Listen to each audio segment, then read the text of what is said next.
Next up is EFC 50 on the 17th of June at Sun City, and it's headlined by Martin van Staden versus Dricus du Plessis for the welterweight title. Here they are. Fire away, guys. Our first question is for David Buirski. David, it took a lot of sacrifice to get that belt, and now it seems after one defense you're giving it up. Honestly, if Dricus wasn't your stablemate, would you be moving weight class? Look, when I moved gyms to CIT, we had a long chat about it in the beginning, you know, and just like Wesley said just now, I'm a family man, I'm a businessman, I run my business. I pretty much, yeah, look, I think I've got about 3 or 4 fights left in me, so, you know, I reached a dream of mine, and Dricus has a dream as well, and we said from the beginning we wouldn't fight each other, you know, and it's pretty cool for me to be able to give Dricus that opportunity, you know, but that wasn't the only reason. I'm a big guy, I walk around, you know, even when I'm fighting a welterweight, about 92, 93 kilos, so it was a heavy cut for me, you know, and I always made weight, I was always professional about it, but it takes a lot of strain on you and mentally as well, you know, and yeah, man, vacating a belt, I did work hard for it, but I mean, I'm getting a crack at another one, you know, and I think, you know, I went through my whole amateur career fighting light heavyweights, middleweights, you know, and first fight at welterweight was in the professional, you know.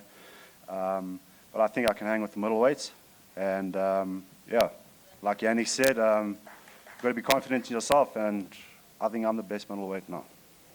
You saw Yannick Bahati fight tonight. What did you make of his performance, and where is the holes in his game? You think you fancy your chances?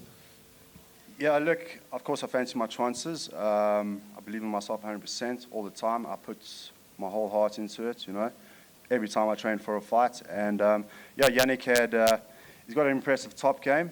I think his striking's a little bit dodgy, you know, and I think, you know, JP had the great game plan, you know, that's what I said to like Dricus when he spoke about it, you know, he was working him on the feet, you know, and yeah, man, I think there's some holes in his games, which I've seen, and I reckon I can expose them, man. Martin, you must be stoked at getting a second bite at the cherry. Tell us how you're feeling right now. Yeah, I'm really happy. That after getting a second chance in life, especially at a title shot. I felt after my loss to David that I deserved the rematch. You know, he moved up the weight division. Up to him, we were smart, you know, going up and challenging for the middleweight belt. I'm excited, you know, I'm really excited about this opportunity, and I want to let this slip through my fingers for sure. Dricus, you've been very outspoken about having the ambition to become the youngest champion in EFC's history. Can you give us your thoughts on the challenge and how you rate Martin as an opponent? Yeah, I mean, since the first time I stepped in the Hexagon EFC, I wanted to be the champion. Within 5 fights, didn't really go that way. Went down to welterweight. I think it was a very clever move of me to go down to welter. I mean, obviously now I have to cut a lot more weight, but much stronger there, much bigger. As far as Martin goes as an opponent, I see him as all the rest. And I thought, I mean, he doesn't mean anything to me once we get in there. I mean, I don't see his skill set. I don't worry about his skill set. I only think about mine and what I have to do to take that title, and I'll do anything I have to get that title. Question is for Yannick. Obviously, you'll have a lot of time to prepare for this fight now that you know who the opponent is. Have you seen any of David's fights, and what's your opinion, and what do you think the game plan will be? To be honest, I've never seen Buirski fight. Obviously, I've got no reason to ask for his welterweight, but this is my first time meeting him, and my first impression is that I believe that Buirski's best days are gone. Like he said himself, he's got 4 to 5 fights left. So to me, it sounds like he's already thinking about retirement. That's one. And second of all, he gave up his belt to his teammate, and he's thinking he's going to try to get mine. That's not going to happen.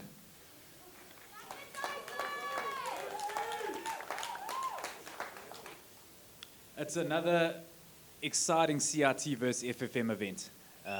we know South Africa gets very excited when the two probably biggest gyms in the country collide.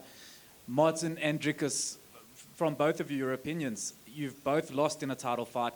What's different this time round? What is it that gets you the victory this time round over your opponents? This far, I mean, the past few times we fought, I think it's 6-1 now for CIT. So I mean, yeah, yeah, CIT has come out to victor in the past 7 fights, 6 times, and I really don't see this changing. I mean, to be honest, Martin's faced 4 of my teammates. He didn't win 1 of them, and I don't want to be the one who changes that. I want to keep it that way. It's actually 2. I think Gareth choked you out, and I think Boy destroyed Leon. So yeah, you guys definitely get beaten, and I will beat you on the 17th of June, my boy. I'm going to teach you a lesson. I'm going to school you. Cara, my question's to you. EFC 50, obviously it's the jewel in the crown, you know, and what EFC's been building up for a long time. Can you just talk us through the Sun City decision? You know, because the vast majority of the EFC fans are guys that sort of live very close by. Carnival City has been a great host over the years. Cape Town, a great host.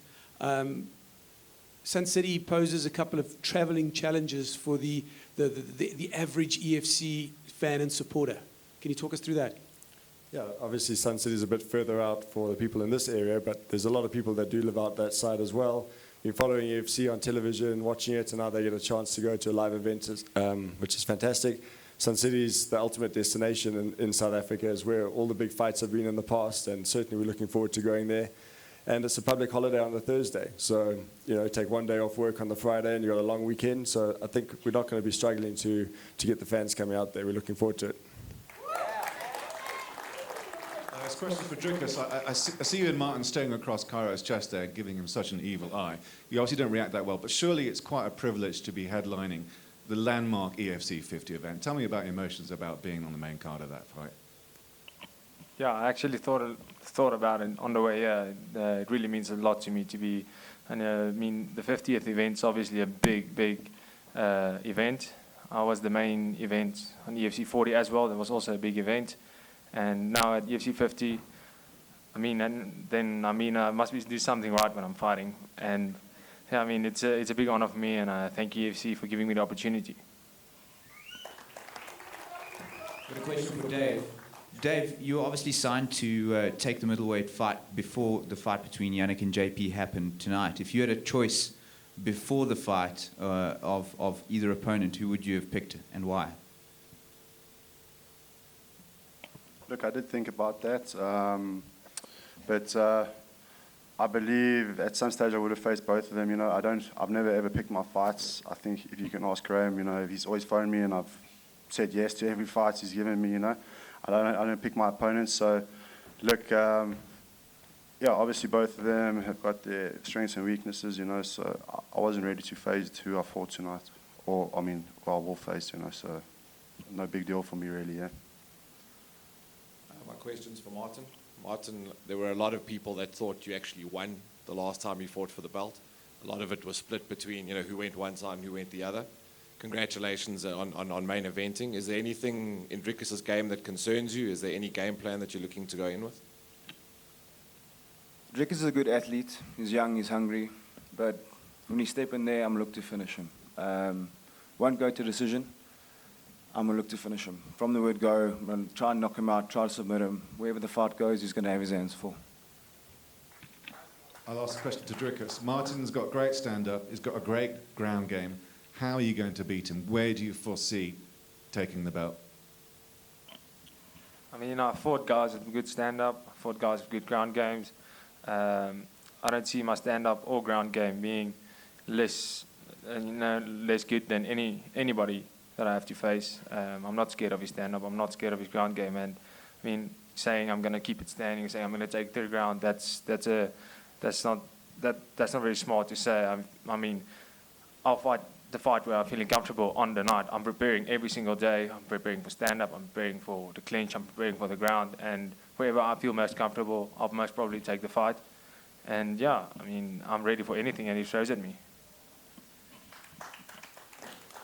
Question for Kyra. There's been a lot of speculative questions from this side of the room this evening, but one hasn't been asked yet, and that's an update on Demart and Ishad Syed, possible fight between the two. Sorry. Yeah, I mean, obviously that is the fight in the bantamweight division. Ishad is Muslim and he's got Ramadan coming up, so he can't compete for quite some time. And he's basically said to us he won't be able to compete until November. We've had the discussion with Demart. Demart said he's in no hurry. He does want to fight. He does want to fight Ishad. That's the fight he wants. So if it has to take place in November, then so be it.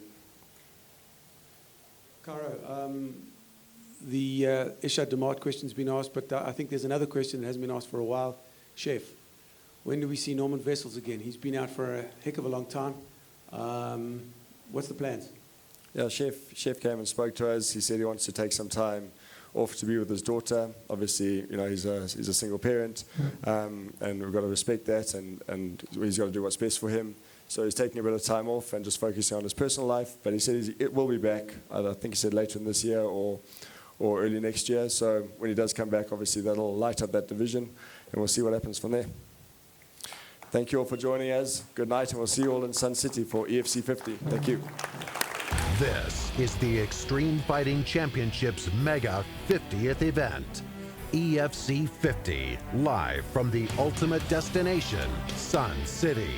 The vacant welterweight title is on the line as the most electrifying young superstar in the EFC, Dricus du Plessis, steps into the title spotlight as he aims to be crowned the youngest EFC champion.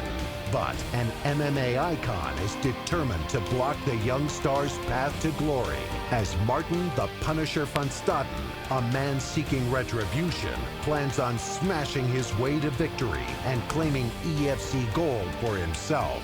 It's the new generation taking on the old guard as Dricus du Plessis goes head-to-head with Martin van Staden. EFC 50, 17 June, live from Sun City. Tickets and broadcast information at efcworldwide.com.